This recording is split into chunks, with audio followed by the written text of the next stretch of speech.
پاکستان کے ضلع قصور کے اس نوجوان مجاہد کی کہانی جس نے اسرائیل کی سرحدوں کو ہلا کر رکھ دیا۔ اسلام کی بقا کی جنگ لڑنے والے اس مجاہد کی طویل داستان سننے سے پہلے چینل کو سبسکرائب کیجیے تاکہ کہانی کی تمام ترقصات آپ تک ہمیشہ پہنچتی رہیں۔ بعض لوگ گردش وقت کے قیدی بھی ہوتے ہیں مسٹر براؤنسی، میں نے آہستہ سے کہا اور مسٹر براؤنسی ہمدردانہ نگاہوں سے مجھے دیکھنے لگے۔ ہاں، اس میں کوئی شک نہیں ہے کہ بیشتر بے گناہ لوگ ایسے عذاب کا شکار ہو جاتے ہیں کہ انسانیت اس پر چیخ اٹھتی ہے۔ خیر، تم کیا پوچھنا چاہتے ہو؟ پوچھنا نہیں بلکہ مشورہ لینا چاہتا ہوں۔ مطمئن رہو، میں تمہیں مشورہ دوں گا۔ تم نے میری اور میرے خاندان کی زندگی بچائی ہے، اسے تحفظ فراہم کیا ہے، تو یہ بات میرے فرائض میں بھی شامل ہے کہ میں تمہارے ساتھ وہ ہر ممکن تعاون کروں جو کر سکتا ہوں۔ شکریہ مسٹر براؤنسی۔ کیا کوئی صورت ایسی بھی ہو سکتی ہے کہ ہم دونوں ان جہازوں میں یہاں سے باہر نکل سکیں؟ میں تمہیں بتا چکا ہوں کہ سمندر کے راستے سفر کرنے والے ایک ایک شخص پر اتنی کڑی نگاہ رکھی جاتی ہے کہ کسی اجنبی کا یہاں داخل ہونا یا یہاں سے نکل جانا ناممکنات میں سے ہے۔ وہ رضاکار جو بین الاقوامی حیثیت رکھتے ہیں، میرا مطلب ہے گریگوائلز کے قیدیوں کے نگراں، کیا یہاں سے باہر نہیں آتے جاتے رہتے؟ ان کی ایک میعاد ہوتی ہے، اس میعاد سے پہلے وہ یہاں سے نہیں جاتے، اور جب کوئی گروہ یہاں اپنی تقرری کا وقت پورا کر کے واپس جاتا ہے تو بے شمار مراحل سے گزر کر اسے یہاں سے نکلنا نصیب ہوتا ہے۔ یہ سب کچھ اس بین الاقوامی معاہدے کے تحت شرائط کے طور پر طے شدہ ہے تاکہ گریگوائلز کا کوئی مفرور قیدی یہاں سے نہ نکل سکے۔ گویا ہر راستہ محدود ہے ہمارے لیے۔ ہاں، اس سلسلے میں کوئی بھی کوشش بظاہر کارگر نہیں ہو سکتی، تاہم اگر تم چاہتے ہو تو حالات کا جائزہ لے لو، ممکن ہے تم اس سلسلے میں کوئی بہتر تدبیر کر سکو۔ مسٹر براؤنسی نے جواب دیا۔ دوسری صورت خشکی کے اس راستے سے نکلنے کی ہے جو تانڈوس کے علاقے سے گزرتا ہے۔ کیا اس طرف سے سفر نہیں کیا جا سکتا؟ بے شک اس میں مشکلات ضرور پیش آئیں گی، لیکن میرا خیال ہے کہ اگر ہم تانڈوس کے علاقے سے ہو کر نکلنے کی کوشش کریں تو ممکن ہے کامیابی نصیب ہو جائے۔ مسٹر براؤنسی نے میری بات ختم ہونے سے پہلے ہی ہاتھ اٹھا لیا تھا، لیکن کچھ بولے نہیں تھے۔ جو ہی میں خاموش ہوا وہ بول پڑے۔ ناممکن ہے، ناممکن ہے، زندگی کھو بیٹھو گے۔ وہ اجنبیوں کی بو سونگ لیتے ہیں اور ہر اجنبی کو حکومت کا نمائندہ سمجھتے ہیں۔ میں نہیں جانتا کہ تم کس طرح اپنے آپ کو ان میں ضم کر سکو گے۔ وہ سفاک اور وحشی قاتل اور لٹیرے ہیں۔ وہ انسانیت سے اس قدر ناآشنا ہو چکے ہیں کہ اگر تم ان کی کارروائیوں کے نمونے دیکھو تو برداشت نہ کر سکو۔ دیوانے ہیں سب کے سب۔ ان کی کارروائیاں یہاں تک پھیلی ہوئی ہیں۔ اگر تم شہر کی سیر کے لیے نکل جاؤ تو تمہیں ایسے آثار ضرور نظر آئیں گے جو تانڈوس دہشت پسندوں کی کارروائیوں کی یادگار ہوں گے۔ تو پھر بائی جی، بہتر یہی ہے کہ ہم یہیں شادی وادی کر لیں، بچے پیدا کریں اور آرام سے رہیں، چرن سنگھ نے پنجابی زبان میں کہا اور میں ہنسنے لگا۔ مسٹر براؤنسی بھی مسکرائے اور بولے، کیا کہتا ہے تمہارا یہ دوست؟ کچھ نہیں، کہہ رہا ہے کہ ہم یہی رہائش اختیار کر لیں، بہتر یہی ہے۔ مسٹر براؤنسی اس بات پر مسکرائے نہیں بلکہ سنجیدہ ہو گئے تھے۔ انہوں نے گہری سانس لے کر کہا، کاش یہ ممکن ہوتا، لیکن گریگوائلز سے فرار کا منصوبہ اسی لیے تو نہ بنایا ہوگا کہ وہاں سے ہٹ کر یہاں آباد ہو جاؤ۔ تم یقیناً ان لوگوں کے درمیان جانا چاہتے ہو جو تمہارے اپنے ہیں، اس میں کوئی شک نہیں ہے مسٹر براؤنسی۔ بڑا دل تڑپتا ہے ان لوگوں کے لیے، لیکن بھر طور ہم کچھ نہ کچھ سوچیں گے، کوئی حل نکالیں گے۔ ایک درخواست کرنا چاہتا ہوں تم سے، مسٹر براؤنسی نے کہا۔ اس وقت تک جب تک کوئی مکمل صورتحال ذہن میں نہ آ جائے، مناسب ہوگا کہ تم اسی جگہ قیام کرو۔ تم دونوں مجھ پر اور میرے اہل خاندان پر کسی طرح بار نہیں بنو گے۔ میں تمہاری بہتر حفاظت کر سکوں گا اور یہ کام کر کے مجھے خوشی بھی ہوگی۔ میں نے شکر گزار نگاہوں سے مسٹر براؤنسی کو دیکھا اور گردن ہلا کر بولا، مسٹر براؤنسی، اس دیار غیر میں آپ کا یہ تعاون ہماری زندگی کے لیے بہت بڑی نعمت ہے، حالانکہ ہمارے ہاتھوں آپ کو نقصان ہی پہنچا ہے۔ مسٹر براؤنسی پھر اپنے مخصوص انداز میں ہاتھ اٹھا کر بولے، بہتر ہے کہ ہم تکلفات میں وقت ضائع نہ کریں۔ کیا تم میری یہ پیشکش قبول کرتے ہو؟ میں جانتا ہوں کہ گریگوائلز سے نکل آنے والے اس قدر کم ہمت اور عام سے لوگ نہیں ہوں گے جو مجھ جیسے کمزور بوڑھے کا سہارا قبول کرنے پر مجبور ہو جائیں، لیکن وقت کا تقاضا یہی ہے کہ تمہارے معاملات میں مداخلت کروں۔ یہ بحث تو اب ختم کہ تم یہاں نہیں رہو گے۔ اس کے ساتھ ساتھ ہی میں یہ پیشکش کرتا ہوں کہ میں اپنی تمام تر صلاحیتوں سے کام لے کر تمہیں یہاں سے نکالنے کی کوشش کروں گا۔ فوجی زندگی سے ریٹائر ہونے کے بعد میں نے پرسکون گوشہ اپنا لیا تھا، اس لیے بھی کہ میرے ساتھ بھی کچھ المناک واقعات پیش آ چکے ہیں، لیکن میرے تعلقات مختلف لوگوں سے ہیں۔ دنیا سے کنارہ کشی کا یہ دور زیادہ طویل نہیں ہے۔ میں اپنے تعلقات پھر بحال کروں گا اور تمہارے لیے یہاں سے نکلنے کے راستے تلاش کروں گا۔ یہ میری مخلصانہ پیشکش ہے، چنانچہ کچھ وقت اطمینان سے گزارو۔ ہاں، اپنے طور پر تم پلاننگ کر سکتے ہو اور مجھ سے مشورہ بھی۔ ویسے میں ہیڈ کوارٹر کی تازہ صورتحال کا جائزہ لینے کے بعد تمہیں یہ بات بھی بتاؤں گا کہ کچھ نئے قیدیوں کے فرار کی خبریں یہاں تک پہنچی ہیں یا نہیں۔ اگر ایسا نہ ہوا تو پھر میں تمہیں موقع دوں گا کہ تم یہاں کی سیر بھی کر لو۔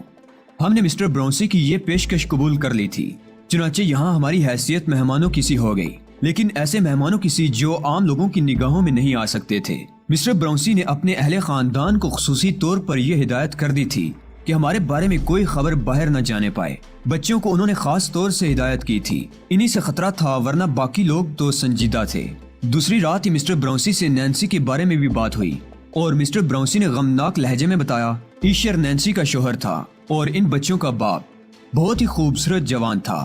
تم نے ڈرائنگ روم میں اس کی تصویریں لگی ہوئی دیکھی ہوں گی، اور یہ لباس جو بدن پر موجود ہے ایشر ہی کی یادگار ہے۔ وہ ایک ہوائی حادثے کا شکار ہو گیا۔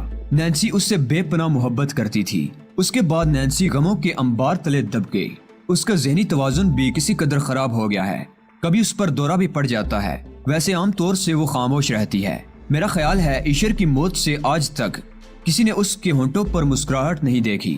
یہ بچے باپ سے محروم ہو گئے ہیں۔ میرا بیٹا باہر کاروبار کرتا ہے اور کبھی کبھی یہاں آتا ہے۔ میں شاید یہ علاقہ چھوڑ دیتا، لیکن نینسی یہاں سے نہیں جانا چاہتی، اور یہی کیفیت کیلس کی ہے۔ ان دونوں کی وجہ سے میں اپنے اس آبائی علاقے کو نہیں چھوڑ سکتا۔ نینسی کی اس بیچارگی پر ہم دونوں کو ہی دکھ ہوا۔ بھر طور یہاں رہ کر ہم ان کے لیے کسی طور بار نہیں بننا چاہتے تھے، لیکن مجبوریاں بھی کوئی حیثیت رکھتی تھی۔ مسٹر براؤنسی نے ہمارے لیے واقعی کوششیں شروع کر دی تھی۔ اب وہ دن بھر گھر سے غائب رہتے۔ ان کی غیر موجودگی میں کیلس اور نینسی یہاں کے معاملات سنبھالے رہتی تھی۔ مسٹر براؤنسی کا حلقہ احباب بہت ہی محدود تھا۔ صرف چند ہی افراد کبھی کبھار وہاں آ جاتے تھے، جن سے مسٹر براؤنسی ڈرائنگ روم میں ہی ملاقات کرتے اور وہیں سے رخصت کر دیتے۔ اس دوران صرف 2 بار ایسا ہوا تھا جب ان کے ملاقاتی آئے تھے۔ یہ بھی بوڑھے اور ریٹائرڈ فوجی تھے۔ ہم مطمئن تھے، کسی طرح کی کوئی پریشانی فوری طور پر نہیں تھی۔ عمدہ سے عمدہ کھانا فراہم کیا جا رہا تھا۔ ہلکی پھلکی ورزش بھی ہم نے جاری رکھی تھی۔ خاص طور سے دونوں بچے ہر وقت ہمارے ساتھ لگے رہتے تھے، لیکن ہم ان بچوں کو خود سے زیادہ مانوس نہیں کرنا چاہتے تھے، ورنہ ہماری روانگی کے بعد ان کے لیے پھر دکھ پیدا ہو جاتے۔ چند روز بعد مسٹر براؤنسی نے بتایا کہ یہاں نئے مفرور قیدیوں کے پہنچنے کی کوئی اطلاع بظاہر نہیں ہے۔ چند پولیس افسران سے ان کی دوستی ہے، ان کے درمیان بھی وہ عام طور سے اٹھتے بیٹھتے رہے ہیں۔ ہر موضوع پر بات چیت ہوئی ہے، لیکن ایسی کوئی اطلاع ان کے کانوں تک نہیں پہنچی، اور اس جگہ سے اگر ہم لوگ چاہیں تو تھوڑی بہت آوارہ گردی بھی کر سکتے ہیں۔ لیکن مسٹر براؤنسی کے ساتھ انہوں نے تنہا ہمیں باہر نکلنے کی اجازت نہیں دی تھی۔ مسٹر براؤنسی کبھی کبھی بہت اداس ہو جاتے تھے۔ ایک بار انہوں نے کہا، اب تو جی یہ چاہتا ہے کہ یا تو خود بھی تم لوگوں کے ساتھ یہاں سے نکل جاؤں، یا پھر تم لوگوں کو یہاں رہنے پر مجبور کر دوں۔ کچھ ایسی ہی انسیت ہو گئی ہے تم سے۔ سوچتا ہوں تم چلے جاؤ گے تو ایک بار پھر اداسیاں میری زندگی میں لوٹ آئیں گی۔ آپ اپنے بیٹے کے پاس کیوں نہیں چلے جاتے مسٹر براؤنسی؟ یہ دونوں خواتین کاش یہ اس بات پر تیار ہو جائیں۔ میں واقعی اب بہت تھکن محسوس کرنے لگا ہوں۔ بہرحال ایک منصوبہ میرے ذہن میں آیا ہے، جو مخلصانہ طور پر میں تمہارے کانوں تک پہنچا دیتا ہوں۔ جی فرمائیے۔ اگر تم پولیس افسران کے طور پر فیری کول تک پہنچ جاؤ اور وہاں اپنے لیے کوئی جگہ بنا لو تو میرا خیال ہے کچھ عرصہ وہاں گزارنے کے بعد واپس آ کر تم یہاں سے باہر جانے کا مطالبہ کر سکتے ہو۔ تم دونوں ذہین ہو، میں تمہارا تجزیہ کرتا رہا ہوں۔ اگر یہ کوشش کر لو اور دہشت پسندوں کے خلاف تھوڑی بہت کارروائی کر لو تو تمہیں ایک خاص مقام حاصل ہو جائے گا، اور اس کے بعد تم یہاں سے باہر نکلنے کا مطالبہ کر سکتے ہو۔ یہ منصوبہ دیر طلب ضرور ہے، لیکن میرا خیال ہے اس علاقے سے نکلنے کا اس سے مؤثر ذریعہ اور کوئی نہیں ہے۔ مسٹر براؤنسی کے اس منصوبے پر ہم دونوں غور کرنے لگے تھے۔ اس دوران اس علاقے کی جتنی سیر و سیاحت کی تھی اور جو کچھ یہاں دیکھا تھا، اس سے مسٹر براؤنسی کی باتوں کی تصدیق ہوتی تھی کہ یہاں سے نکلنا آسان کام نہیں ہے، بلکہ ایک طرح سے ناممکن ہے۔ یہاں ان لوگوں نے اس قدر سخت انتظام کر رکھا تھا کہ کسی کا نکل جانا یا داخل ہو جانا ناممکنات میں سے تھا۔ چنانچہ تھوڑے وقت کا ضیاع اور صحیح، اس امید پر کہ شاید کوئی بہتر صورت پیدا ہو جائے۔ چرن سنگھ تو فوراً تیار ہو گیا تھا، لیکن میں نے کچھ سوچنے کا وقت طلب کیا، اور اسی رات میں نے چرن سنگھ سے اس سلسلے میں گفتگو کی۔ مسٹر براؤنسی کا منصوبہ نہایت ہی پیچیدہ ہے۔ ہم یہاں سے فیری کول چلے جاتے ہیں اور وہاں پر تانڈوز کے خلاف کارروائیوں میں حصہ لیتے ہیں۔ تو کیا یہ آسان کام ہوگا؟ میں نے کہا، بھائی جی تانڈوس کے خلاف کارروائیاں کرے گا ہی کون؟ بس 10-20 گولیاں چلا لیں گے، تھوڑا سا غل گپاڑا مچا لیں گے اور اس کے بعد واپس آ جائیں گے۔ ہمیں کیا پڑی ہے کہ ان لوگوں کے خلاف کارروائی کریں؟ اور پھر سچی بات تو یہ ہے کہ وہ قیدی بھی ہمارے ہی جیسے ہوں گے، ہم ان کے خلاف کارروائی کیوں کریں؟ لیکن جہاں تک یہاں سے نکل جانے کی بات ہے، اس سلسلے میں میرے خیال میں یہ طریقہ مفید ہو سکتا ہے۔ ہاں چرن سنگھ، میں بھی یہی سوچ رہا ہوں۔ واقعی اس سے بہتر منصوبہ اور کوئی نہیں ہو سکتا اگر ہمیں یہاں مقامی لوگوں کی سی حیثیت حاصل ہو جائے۔ مگر سوال یہ پیدا ہوتا ہے بھائی جی کہ ہمیں یہ حیثیت کیسے ملے گی؟ آخر کوئی نام تو ہوگا ہمارا، کوئی عطا پتہ تو ہوگا، لوگ پوچھیں گے بھی۔ ایسی شکل میں ہم کیا کریں گے؟ میرا خیال ہے کچھ اس قسم کے معاملات ضرور ہوں گے جن کی وجہ سے مسٹر برونسی نے ہمارے بارے میں یہ بات سوچی۔ تو پھر ٹھیک ہے بھائی جی، یہاں رہ کر وقت ضائع کرنے سے بہتر ہے کہ ہمیں اس بات پر عمل کر ڈالنا چاہیے، ورنہ یہاں پڑے پڑے تو ہم کاہل ہو جائیں گے، اور اگر ان لوگوں سے زیادہ محبت ہو گئی تو پھر اپنی دنیا میں واپس جانا ہمارے لیے مشکل ہو جائے گا۔ چرن سنگھ کی آنکھوں میں امید کے چراغ روشن ہو گئے تھے۔ میں نے اس کا چہرہ دیکھا اور دل میں کہا، ٹھیک ہے چرن سنگھ، میں تم سے ذرا مختلف ہوں۔ بے شک میرے کچھ ہمدرد مجھ سے کچھ محبت کرنے والے ہیں، اور پھر ایک مشن میرے سامنے ہے، ایک ایسا مشن جسے میں نے خود اپنے لیے قبول کیا ہے، اور وہ نیک جذبوں کے تحت میرے سینے میں روشنی بن کر سما گیا ہے۔ لیکن اس کے باوجود میرا اس دنیا میں ایسا کوئی ہمدرد، کوئی ساتھی نہیں جس کے لیے میرے دل میں ہوک اٹھتی ہو۔ تاہم میں تمہارے لیے یہ سب کچھ ضرور کروں گا۔ ہم نے مسٹر برونسی سے آمادگی کا اظہار کیا تو وہ کچھ افسردہ سے ہو گئے۔ غالباً یہ ہماری روانگی کے احساس کا نتیجہ تھا۔ پھر انہوں نے کہا، ٹھیک ہے، میں تمہارے لیے اس سلسلے میں انتظام کر دوں گا۔ پہلے تو میں تمہارے لیے کچھ ایسے کاغذات حاصل کرتا ہوں جن کی روح سے تم یہاں کے شہری ثابت ہو جاؤ، اور اس کے بعد میں پولیس کے ایسے کاغذات حاصل کرتا ہوں یا انتظامیہ کے جن کی روح سے تمہیں پولیس آفیسر تسلیم کیا جائے۔ لیکن یہ کام مقامی طور پر نہیں ہو سکتا، اس لیے میں تمہیں فیری کول بھیج رہا ہوں۔ یہاں کی انتظامیہ کے افراد ایک دوسرے کو بخوبی جانتے ہیں، جبکہ فیری کول کا علاقہ ایسا ہے کہ وہاں ایسے لوگ بھی ہوتے ہیں جو یہاں کے لیے اجنبی ہوں۔ تم یہاں سے یہاں کے رہنے والوں کی حیثیت سے جاؤ گے اور وہاں سے وہاں کے رہنے والوں کی حیثیت سے یہاں آؤ گے۔ تمہیں ہر طرح کی سہولتیں بہم پہنچائی جائیں گی، اس لیے کہ تم تانڈوس کے خلاف براہ راست کارروائیوں میں حصہ لے چکے ہوگے۔ چنانچہ تمہاری حیثیت معزز لوگوں کی سی ہوگی۔ اگر یہیں سے کوئی اس قسم کا معاملہ بن سکتا تو میں تمہیں کبھی فیری کول نہ روانہ کرتا۔ ہم آپ کو بہت تکلیفیں دے رہے ہیں، اس کا احساس ہمیں ہمیشہ رہے گا۔ مسٹر برونسی کی آنکھوں سے آنسوؤں کے 2 قطرے لڑک گئے تھے جنہیں انہوں نے پھرتی سے صاف کیا، اور پھر بولے، ٹھیک ہے، کوئی بات نہیں ہے، تم نے بھی تو میرے بچوں کو بچایا ہے۔ یہ کہہ کر وہ اپنی جگہ سے اٹھ گئے۔ تقریباً 1 ہفتہ مسٹر برونسی نے ہمارے لیے کاغذات کے حصول کی کوششوں میں صرف کیا، اور ایک شام انہوں نے ہمارے سامنے کچھ کاغذات رکھ دیے۔ اب تم مقامی شہری ہو اور رضاکارانہ دستوں کے ساتھ فیری کول جا سکتے ہو۔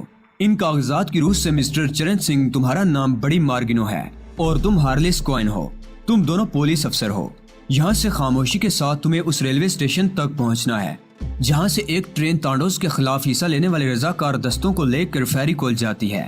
اس ٹرین سے سفر کرنے والوں کی کوئی جانچ پڑتال نہیں ہوتی، کیونکہ اس کا سفر صرف فیری کول تک ہوتا ہے، اور وہاں پہنچنے والوں کی نیت پر کبھی شبہ نہیں کیا جاتا۔ چنانچہ تم پولیس آفیسر کی وردی میں ریلوے اسٹیشن تک خاموشی سے پہنچا دیے جاؤ گے، اور اس کے بعد ہر قسم کی مشتبہ نگاہوں سے محفوظ رہو گے۔ فیری کول پہنچنے کے بعد تمہیں کہیں بھی کسی بھی اسٹیشن سے رابطہ قائم کرنے میں کوئی دقت نہیں ہوگی۔ اگر اتفاق سے کبھی تمہارے کاغذات طلب کر لیے جائیں تو تم بڑے شوق سے یہ کاغذات دکھا سکتے ہو، تم پہ کوئی شبہ نہیں کیا جائے گا۔ البتہ وہاں کے افسران کی نگاہوں میں آنے کی کوشش کرتے رہنا، اور جو کچھ کرو اس انداز میں کرنا کہ لوگوں کو تمہارے بارے میں علم ہوتا رہے۔ پھر جب تم وہاں سے آؤ گے تو تمہیں کسی ایسے افسر سے مل کر واپس آنا ہوگا جو وہاں نمایاں حیثیت رکھتا ہو۔ وہی افسر تمہیں باہر کی دنیا میں جانے کا اجازت نامہ مہیا کرے گا، اور اس کے بعد تمہارے لیے کوئی مشکل نہیں رہے گی۔ میں بڑی مارگنو اور ہارلس کو زندگی کے آخری لمحات تک نہیں بھولوں گا۔ چنانچہ جب یہاں سے واپس جاؤ میرے بچوں تو مجھ سے مل کر ضرور جانا۔ مسٹر برونسی اس وقت اپنی آواز پر قابو نہ رکھ سکے اور ان کے حلق سے سسکیاں سی نکل گئیں۔ انسانی محبت کے اس احساس کو ہم بھی نظر انداز نہیں کر سکتے تھے۔ ہم انہیں تسلیاں دیتے رہے۔ مسٹر برونسی نے ہمارے لیے پولیس آفیسر کی وردیاں اور ایسا کچھ سامان بھی فراہم کر دیا تھا جو ہمارے کام آ سکتا تھا۔ 2 سوٹ کیس ہمیں فراہم کیے گئے تھے جن میں ہمارے لیے لباس وغیرہ تھے۔ جس صبح ہم روانہ ہونے والے تھے اس سے 1 دن پہلے شام کو نینسی دفعتاً اس کمرے میں آ گئی جس میں صرف میں موجود تھا۔ چرن سنگھ کہیں گیا ہوا تھا۔ اس کی آنکھیں گہری سرخ اور متورم ہو رہی تھی۔ وہ میرے سامنے آ کھڑی ہوئی اور عجیب سی نگاہوں سے مجھے دیکھنے لگی۔ ہیلو نینسی، آؤ، میں نے کہا، لیکن وہ پتھر کے بت کی مانند وہیں کھڑی رہی۔ اس کی آنکھوں سے ایک عجیب سی کیفیت نمایاں تھی۔ نینسی کی آنکھوں میں پوشیدہ پیغام پڑھ لینا کوئی مشکل کام نہیں تھا۔ وہ اپنی زندگی میں ایک بار پھر بہاریں واپس لانا چاہتی تھی، لیکن میں بہاروں کی دنیا کا انسان نہیں تھا، میں تو خزاں کا نمائندہ تھا۔ میں بھلا اس بیچاری کو کیا دے سکتا تھا؟ وہ زندگی میں بہت کچھ کھونے کے بعد جو کچھ پانے کی آرزو کر رہی تھی، اس کے لیے اس نے غلط شخص کا انتخاب کیا تھا۔ میں اس کی نگاہوں کے اس سوال کا کوئی جواب نہیں دے سکا اور نینسی مجھے دیکھتی رہی۔ میں نے ایک بار پھر آگے بڑھ کر کہا، نینسی، آؤ بیٹھو، کوئی کام ہے مجھ سے؟ لیکن اس نے کوئی جواب نہیں دیا، بس اس کی نگاہیں سوال کرتی رہیں۔ اور جب میری طرف سے اس نے کوئی جواب نہیں پایا تو خاموشی سے مڑی اور تیزی سے کمرے سے نکل گئی۔ اس سے زیادہ پاکیزہ طریقہ اظہار خیال کا اور کوئی نہیں ہو سکتا تھا۔ اس سے زیادہ مؤثر انداز میں جذبات کی عکاسی کسی اور طرح نہیں کی جا سکتی تھی۔ لیکن میری بدقسمتی کہ میں سب کچھ جانتے ہوئے بھی نہ جاننے والوں میں سے تھا۔ اس کے بعد نینسی میرے سامنے نہیں آئی۔ مجھے اس کے دکھ کا اندازہ تھا۔ پھر کیلس نے ہمیں رخصت کیا۔ نینسی اپنے بچوں کے ساتھ تھی۔ بچوں کو وہ لوگ ہماری روانگی کے بارے میں بتانا نہیں چاہتے تھے۔ وہ ہم سے کافی مانوس ہو گئے تھے۔ مسٹر براؤنسی ہم دونوں کو ایک گاڑی میں لے کر چل پڑے اور اچھا خاصا سفر طے کرنے کے بعد ہم اس ریلوے اسٹیشن پر پہنچ گئے جہاں روانہ ہونے والوں کا ہجوم تھا۔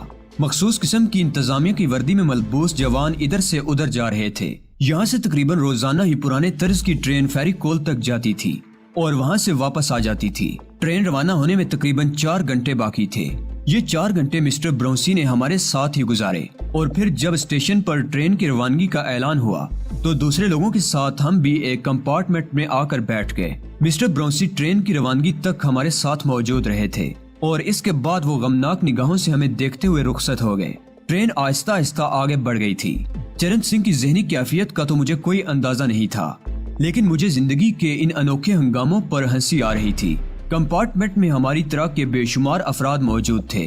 چونکہ ٹرین ابھی روانہ ہوئی تھی اس لیے وہ سب اپنے اپنے طور پر مصروف تھے۔ کوئی اپنا سامان سنبھال کر رکھ رہا تھا تو کوئی اپنی رائفل کو اس طرح محفوظ کر کے رکھ رہا تھا کہ اس میں کوئی خرابی نہ پیدا ہو جائے۔ مسٹر براؤنسی نے ہمیں وردیاں تو فراہم کر دی تھی لیکن ان کے ساتھ اسلحہ فراہم نہیں کیا تھا۔ البتہ میرے پاس ایک پستول موجود تھا، میں نے اسے چھپا کر رکھا تھا۔ مشین گنیں ہم نے مسٹر براؤنسی کے پاس چھوڑ دی تھی جن کے بارے میں انہوں نے کہا تھا کہ وہ انہیں زمین میں دفن کر دیں گے تاکہ کسی کی نگاہوں میں نہ آ سکے۔ یہ سب مشین گنیں محافظوں کی تھیں اور انہیں پہچانا جا سکتا تھا۔ پستول میں نے صرف اسی لیے محفوظ کر لیا تھا کہ اگر کوئی اہم ضرورت پیش آ گئی تو استعمال کیا جا سکے۔ میں باہر کے مناظر دیکھنے لگا۔ بہت ہی سرسبز و شاداب علاقہ تھا جس میں ٹرین اس وقت گزر رہی تھی۔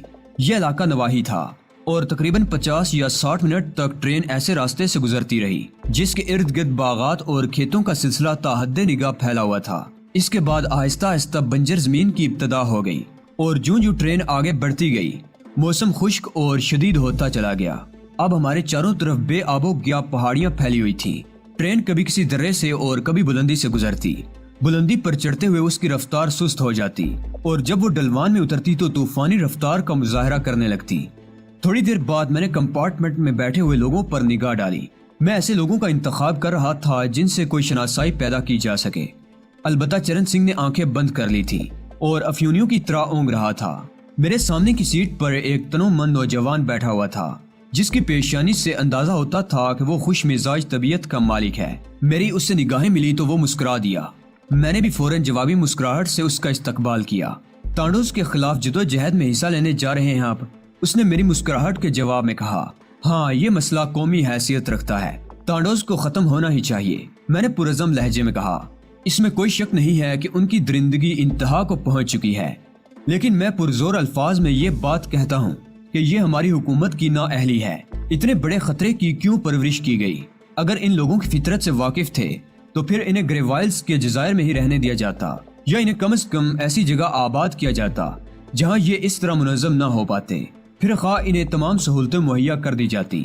اس کام کے لیے گریوائلز کا ایک جزیرہ ان کے لیے مخصوص کیا جا سکتا تھا۔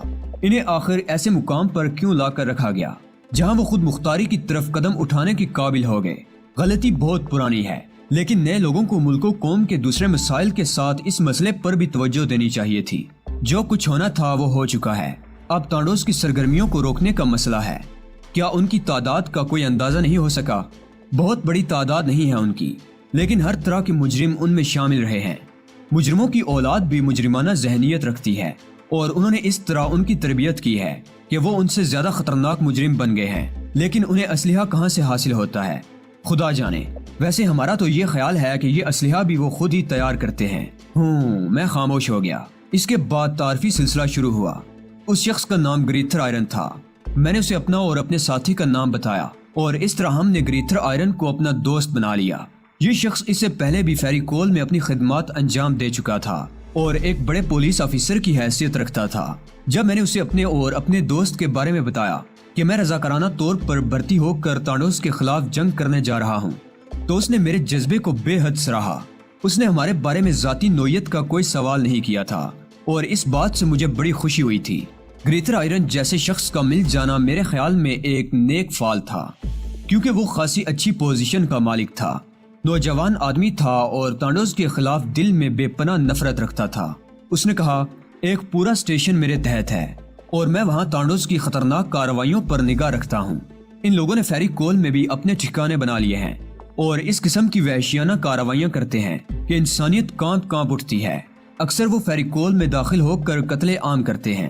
فیری کول کے نواح میں چھوٹے چھوٹے قصبوں اور دیہاتوں میں بھی ان کی کارروائیاں جاری رہتی ہیں اور ہمیں فوری طور پر ان کی سرکوبی کے لیے روانہ ہونا پڑتا ہے۔ ویسے ہمارے بہت سے آدمی ان کے درمیان شامل ہو گئے ہیں اور ان کے بارے میں ہمیں خبریں فراہم کیا کرتے ہیں۔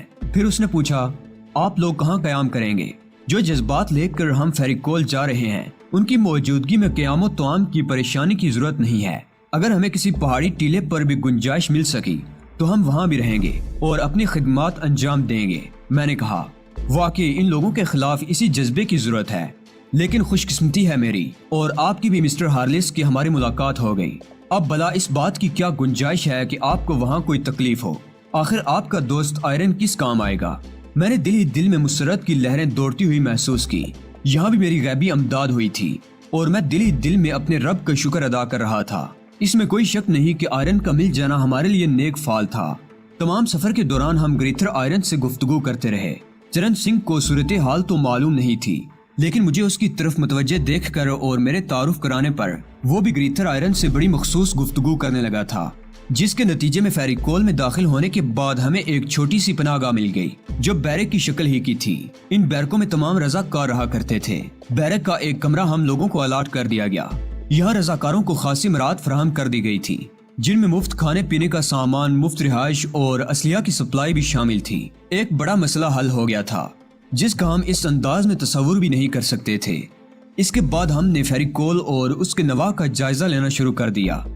ہمیں ضرورت کے لیے ایک فوجی ٹائپ کی جیپ بھی مل گئی تھی۔ ان تمام چیزوں کا حصول بڑا غنیمت تھا۔